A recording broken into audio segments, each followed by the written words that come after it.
साथीहरु यो computer basic कोर्सको सिलसिलामा आज हामी सिक्ने छौं नोटप्याडको बारेमा। साथीहरु तपाई जति पनि नोट बनाउन चाहनुहुन्छ, छोटो टेक्स्ट टाइप गर्न चाहनुहुन्छ र त्यसलाई सेभ गर्न चाहनुहुन्छ भने त्यसको लागि नोटप्याड एकदमै उपयोगी र महत्त्वपूर्ण एप्लिकेसन हो। आजको भिडियोमा कम्प्लिट नोटप्याडको बारेमा सिक्ने छौं। यदि तपाई जान्न चाहनुहुन्छ भने भिडियो पूरा सम्म हेर्नुहोला।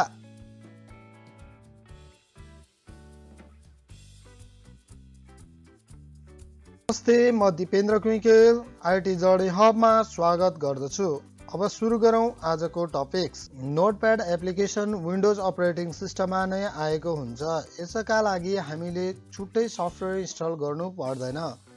जब हामीले अपरेटिङ सिस्टम इन्स्टल गर्छौं त्यसमा नै नोटप्याड आएको हुन्छ। हामीले सिक्ने नोटप्याड भनेको सबभन्दा तलको एप्लिकेसन हो। नोटप्याड भन्दा वर्डप्याड एडभान्स छ भने वर्डप्याड भन्दा माइक्रोसफ्ट वर्ड एडभान्स छ। जब हामीले कम्प्युटर सिक्न सुरु गर्छौं सबभन्दा पहिले हामीले नोटप्याड सिक्न जरुरी छ। नोटप्याड खोल्नका लागि सबभन्दा पहिला स्टार्ट बटनमा क्लिक गर्नु पर्यो। त्यसपछि तल जाउँ, विन्डोज एसेसरिज भनेर हुन्छ यहाँ तल विन्डोज एसेसरिज। अब त्यसपछि नोटप्याड। अब नोटप्याडलाई क्लिक गरौँ। नोटप्याड खुलेको छ। यो एउटा तरिका भयो, यसलाई क्लोज गरौँ। अर्को तरिकाबाट हेरौँ। हामीले अब अर्को तरिकाबाट हामीले सर्च बटनमा नोटप्याड टाइप गरेर पनि गर्न सक्छौँ। NOTEPAD notepad. यहाँ सबभन्दा माथि नै आइसकेको छ नोटप्याड। अब यो दोस्रो तरिका भयो। अब अर्को तरिकाबाट हेरौँ। त्यसको लागि हामीले विन्डोज र R क्लिक गर्यौँ। अब हामीले यहाँ नोटप्याड पहिला नै टाइप गरिसकेका थियौँ। अब फेरि पनि टाइप गरौँ NOTEPAD नोटप्याड। अब त्यसपछि ओके क्लिक गरौँ। अब यहाँबाट पनि खुलिसकेको छ र हामीले यसलाई सर्टकट बनाएर हामीले डेस्कटपमा सर्टकट राख्न पनि सक्दछौँ। नोटप्याडको यो भागलाई हामीले टाइटल बार भनेर भन्छौँ। यो सबभन्दा माथिको भागलाई हामीले टाइटल बार भन्छौँ। यसलाई डबल क्लिक गर्यो भने म्याक्सिमाइज हुन्छ। फेरि डबल क्लिक गर्यो भने रिस्टोर हुन्छ पहिलाकै साइजमा।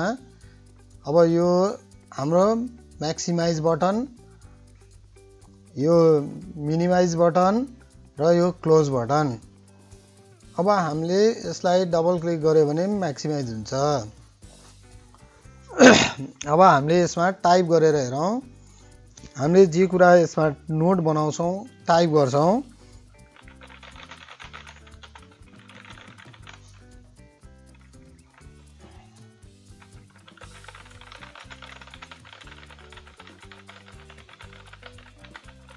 यो यसरी एक लाइनमै बसिरहेको छ। यहाँ चाहिँ जति टाइप गरे पनि एक लाइनमै बस्छ। हामीलाई अर्को लाइनमा ल्याउनु पर्यो भने इन्टर क्लिक गर्नु पर्यो। फेरि टाइप गर्दै गयो। हामीले जति टाइप गर्छौँ यो त्यसरी नै उता परसम्म गइरहेको हुन्छ। यो आफै तल झर्दैन। अब त्यसको लागि हामीले फर्मेटमा गएर टेक्स्ट ऱ्याप गर्ने हो भने चाहिँ त्यो ठ्याक्क मिलेर लाइन बाई लाइन आउँछ। ल हेर्नुहोस्, यो चाहिँ टेक्स्ट ऱ्याप भएको भएर तल्लो लाइनमा आयो। अब यसलाई कन्ट्रोल जेडै गरौँ। यसमा चाहिँ अब यसलाई हामी मेनु वाइज सिक्दै जाउँ। फाइल मेनु, कन्ट्रोल N भनेको चाहिँ हाम्रो नयाँ लिनको लागि हो। नयाँ वर्कसिट अथवा टाइप गर्ने लिनका लागि हामीले कन्ट्रोल N मा क्लिक गरौँ। अब यसलाई के भन्छ, बन्द गर्ने हो भनेर सोध्दैछ, सेभ गर्ने हो भनेर सोध्दैछ। Do you want to save भनेको छ होइन। यसलाई अब सेभ गर्ने हो भने हामीले सेभ गर्नु पर्यो। डन सेन्ड गर्ने भयो भने डन सेन्ड गर्नु पर्यो। यो हट्छ र नयाँ आउँछ। अनि न्यू विन्डोज भने चाहिँ यसले नयाँ विन्डोजै नयाँ ल्याइदिन्छ। हेर्नु, यो पुरानो त्यतिकै छ। अब यो नयाँ छुट्टै अर्को नोटप्याड खोल्यो। अर्को दुईटा चाहिँ खुलिरहेछ यहाँ। अब हेर्नु है त, यो दुईटा खुलिरहेछ। अब सेभ भनेको हामीले यसलाई भविष्यमा हामीलाई चाहिन सक्छ भनेर सुरक्षित गरेर राख्ने हो। सेभ गर्ने हो भने अब कुन ठाउँमा राख्ने भनेर सोध्छ। हामीले कुनै ड्राइभमा राख्न सक्छौँ। जस्तो हामीले F ड्राइभमा राखौँ। यसको नाम दिउँ FIRST फर्स्ट NOTPAD नोटप्याड हामीले फर्स्ट नोटप्याड भनेर सेभ गरिदियौँ यस त्यहाँ राख्न दिएन किनभने रिड ओन्ली छ भन्दैछ यो ठाउँमा राखौँ सेभ भयो अब यो हामीले क्लोज गर्यौं भने नोटप्याड खोलौँ एकचोटि फेरि अब हामीले यहाँ ओपन गर्यौं भने हामीले पुरानो फाइल ओपन गर्न सक्छौं ओपन हामीले अघि फर्स्ट नोटप्याड भनेर राखेका थियौं यसमा क्लिक गरौँ ओपन यो अघि हामीले सुरक्षित गरेर राखेको भएर यो हामीले फेरि पनि पाएका हौं नत्र भने हामीले यो लिन सक्दैनथ्यौं सेभ एज भनेको यसैलाई कपीको रूपमा अर्को ठाउँमा सेभ गर्नु पर्यो अथवा पेन ड्राइभमा राख्नु पर्यो भने हामीले सेभ एज गर्न सक्छौं अथवा यसैलाई डुप्लिकेट बनाएर अर्को बनाउनु पर्यो भने पनि हामीले सक्छौं जस्तो नोटप्याड 2 भनेर बनाऊ ओके अब यहाँ हेर्नुस् त यहाँ फर्स्ट नोटप्याड 2 भनेर आइरहेछ हैन यहाँ नि त फर्स्ट नोटप्याड 2 अब त्यसपछि पेज सेटअप हामी कस्तो पेजमा बनाउने भनेर हामीले सेटअप गर्न सक्छौं अहिले ल्याटरमा छ हामीले धेरै जस्तो प्रिन्टेबल डकुमेन्टहरु A4 मा बनाउँछौं A4 भयो भने हामीलाई सजिलो हुन्छ हामीले पाउने पेपर साइज भनेको A4 साइज हो अब A4 साइजमा आयो अब ल्यान्डस्केप गर्ने कि प्रोटेक्ट गर्ने भन्ने छ हामीले प्रोटेक्टै चलाउँछौं यसलाई ओके गर्दियौं यति गरिसकेपछि हाम्रो पेज A4 साइजमा भयो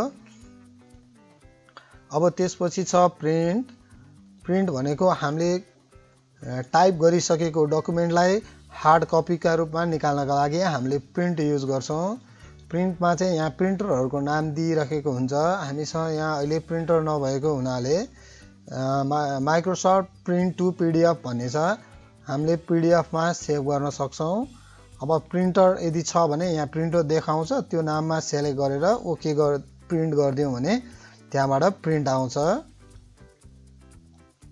एक्जिट भनेको बन्द गर्नु हो अब यो एप्लिकेसन क्लोज हुन्छ एक्जिट गर्यो भने अब एडिट मेनुमा जाउँ एडिट मेनुमा छ पहिला सुरुमा अन्डु अब अन्डु को लागि हामी हेरौं यति लाइन हामीले यहाँबाट हटाइदियौं अब यहाँ हेर्नुस् त एक लाइन मात्र छ हैन अब यसमा जाउँ अब अन्डु गर्यौं भने हामीले पहिला गरेको त्यो काम आउँछ जस्तो एक स्टेप ब्याकवर्ड एक स्टेप फरवर्ड हुन्छ यसमा चाहिँ अब त्यसपछि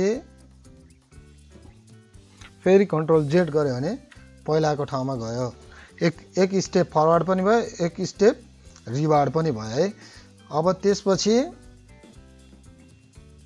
अर्को छ सेलेक्ट गरौँ यसलाई यहाँ जाउँ फाइलमा जाउँ कन्ट्रोल X भनेको चाहिँ त्यहाँबाट हटाउने कट गर्ने त्यहाँबाट हटाउने र क्लिपबोर्डमा चाहिँ बसिरहेको हुन्छ हामीले कन्ट्रोल X गर्दाखेरि अब यसलाई कन्ट्रोल X अथवा यहाँ गएर हामीले कट क्लिक गर्न सक्छौं अब त्यो कट भइसकेपछि हामीले कहाँ पेस्ट गर्ने हो त्यो ठाउँमा हामीले पेस्ट गर्न सक्छौं पेस्ट भनेको चाहिँ त्यसलाई ल्याएर राख्दिने है पेस्ट हेर्नुस् त आयो है एउटा हामीलाई जति चोटी पनि हामीले युज गर्न सक्छौं दुई चोटी तीन चोटी हामीले कन्ट्रोल V गर्न पनि सक्छौं है यहाँबाट कन्ट्रोल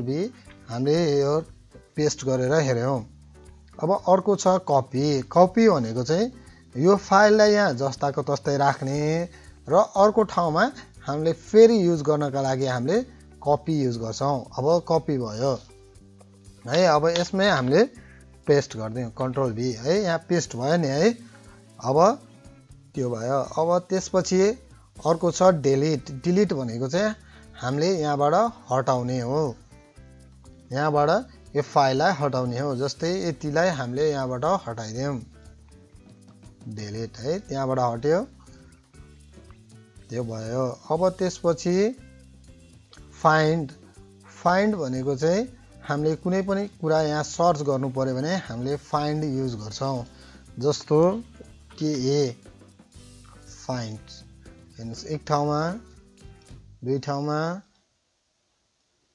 3 ठाउँमा 4 ठाउँमा 5 ठाउँमा 6 ठाउँमा यो हामीले अब कहाँ छ त्यो ठाउँमा चाहिँ यसले भेटाइदिन्छ नेक्स्ट गर्दै गयो भने यसले सबैलाई भेटाउँछ है फाइन्ड भनेको खोज्नु हो कुनै पनि कुरा हामीले यहाँ खोज्नु पर्यो भने हामीले फाइन्ड युज गर्छौं अर्को छ फाइन्ड नेक्स्ट यसमै हामीले फाइन्ड नेक्स्ट क्लिक गर्यो भने अर्को भेट्छ अब फेरि फाइन्ड नेक्स्ट गर्यो भने फेरि अर्को खोज्छ अब फाइन्ड प्रिभियस पहिला जुन थियो त्यो खोज्नु पर्यो भने फाइन्ड प्रिभियस गर्न सक्छौं अब रिप्लेस की ए को ठाउँमा चाहिँ क्यापिटल की ए गरौँ है त नेक्स्ट हेरौँ है रिप्लेस हैन त्यहाँ रिप्लेस गरे यहाँनेरि अब हामीले रिप्लेस अल गर्यो भने चाहिँ की ए भएको जति सबै ठाउँमा चाहिँ की ए ले रिप्लेस गरिदिन्छ हेर्नुस् है त हेर्नुस् हाम्रो यहाँ रिप्लेस भयो त्यसपछि यहाँ रिप्लेस भयो यहाँ भयो है सबै ठाउँमा यसले त्यसरी रिप्लेस गरिदिन्छ अब यसलाई क्लोज गरौँ अब त्यसपछि छ रिप्लेस सकिहाल्यो गो भन्ने कुरा भएन सेलेक्ट अल कन्ट्रोल ए भनेको सेलेक्ट अल भयो अब डेट एन्ड टाइम चाहियो भने F5 गर्न सक्छौं हामीले जहाँनेरि कर्सर छ त्यहाँनेरि डेट र टाइम आउँछ हाम्रो कर्सर यहाँनेरि थियो अघि त्यही भएर यहाँनेरि डेट एन्ड टाइम आयो जस्तो अब यहाँनेरि राखौँ है अब F5 गरे नि भयो F5 गरे डेट र टाइम अहिलेको आइहाल्यो है ल हेर्नुस् त यसरी आउँछ यो डेट एन्ड टाइम भयो अब यो मेनु सिद्धिसकेको छ अब हामी फर्मेट मेनुमा जाउँ फर्मेटमा वर्ड र्याप र फन्ट हो अब हामीले फन्टमा गएर कुन फन्ट राख्ने हामीले यहाँबाट फन्ट छान्न सक्छौं जस्तो यो ओके अब यसमा चाहिँ स्पेसिफिक फन्ट हुँदैन हामीले जुन एउटा चेन्ज गर्छौं त्यो सबैलाई हुन्छ त्यही भएर हामीले यसमा कुनै पनि फर्मेट कुनै पनि डिजाइन गर्न सक्दैनौं भनेको हो है नत्र डिजाइन गर्न सक्थ्यो भने हेर्नुस् त मैले त यति सेलेक्ट गरेको थिएँ नि त हैन तर सबैमा चेन्ज भइरहेछ नि त त्यो भएर हामीले नोटप्याडमा कुनै पनि फर्मेट डिजाइन गर्न चाहिँ सक्दैनौं हामीले नर्मल टाइपका लागि मात्र हामीले नोटप्याड चलाउँछौं अब भ्यूमा हामीले जुम इन जुम आउट छ भिडियो पुरा हेर्नु भएकोमा धन्यवाद तपाईहरुलाई हाम्रो भिडियो कस्तो लागिरहेको छ कमेन्ट मार्फत जानकारी दिनुहोला अहिलेसम्म पनि च्यानललाई सब्स्क्राइब गर्नुभएको छैन भने च्यानललाई सब्स्क्राइब गरी नजिकै रहेको बेल आइकन पनि क्लिक गर्नुहोला जब हामीले भिडियो अपलोड गर्छौं सबभन्दा पहिला तपाई सामु पुगोस्